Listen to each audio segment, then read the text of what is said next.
If you are like me, then you may spend a fair amount of your day on social media. You are probably then familiar with public displays of affection, which is more commonly known as PDA. For those who are not, social media PDA is when couples post together or even by themselves anything expressing their love or happiness for their significant other. These actions can range from harmless posts about how amazing your partner is to very raunchy graphic details about a couple's personal life. Now, there's a popular train of thought out there that constant social media PDA is actually just couples compensating and trying to appear happy when they really are not. So let's examine this train of thought. Is it true that couples that post more on social media are actually compensating? Or is it the other way around? Are couples that post more truly just happy? So you're probably thinking that this topic is very broad, and you are 100% correct. So very quickly, I'm going to narrow this down so we can get to the issue at hand. Since the term PDA encompasses so much, we will use two categories to help find our answer. First, the frequency of PDA, which, just to be clear, is how many times a couple posts about their relationship online. Second is the actual type of PDA. So how personal does the couple get on their social media posts? So let's start by looking at frequency. According to a recent study in the Journal of Cyberpsychology, Behavior and Social Networking, people who use Facebook more than once a day are more likely to report relationship conflicts arising from social media. HelpGuide.org, an organization focused on helping the mental health of society, also claims that multiple studies have found a strong link between heavy social media and an increased risk for depression, anxiety, loneliness, self-harm, and even suicidal thoughts. So reasonably, one would expect that couples that post more would have these other symptoms as well, right? However, this does not fully answer our question, and many people out there simply stop at these facts and don't actually look at the data further. When we do that, it actually helps us to paint this picture fully. In two studies recently published in Psychology of Popular Media Culture, they surveyed a total of 348 adult social media users about their relationships. They were asked how often they post about their significant other and what type of post they made. The results actually contradicted the statements made earlier because couples who had a higher frequency of posting actually had higher rates of happiness than couples who posted less.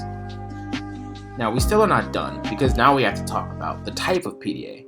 In that last survey I was speaking of, the couples who were happier typically posted more tame things. For example, it was common for people to have a couple's profile photograph and post photos and statuses about their relationship that were more relaxing, more calm. For example, a common theme was posting a photo together and talking about how much you like the person. Couples who post relationship information they deem as potentially embarrassing or that showed more affection than they are comfortable expressing in person were actually less satisfied. The survey continues to say that couples with extremely low relationship satisfaction were shown to actually try to post more things about each other on social media to compensate for that dissatisfaction.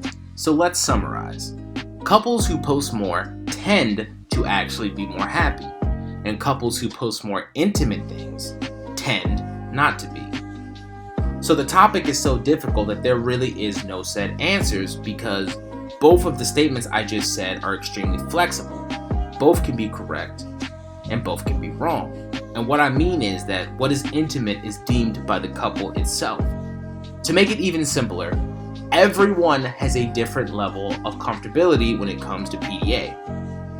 This is where my own personal theory comes into play, that we as a society project our values onto others. And what I mean is that if you are a private person that doesn't believe in PDA at all, whenever you see a couple that does, you're more likely to have a negative reaction. And in the end, there is no guaranteed way to prove that you're either right or wrong.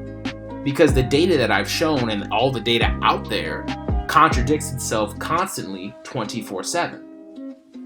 In the end, the only ones that can decide if PDA is right or wrong for them is the couple itself. And outside sources such as friends, family, and all of us idiots on the internet can't determine that.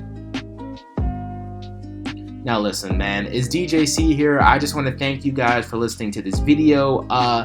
Personally, I must say that these findings absolutely shocked me because I am a fairly private person when it comes to my relationship, and I definitely was of the mindset that excessive PDA was a negative thing, and that's just people trying to try hard.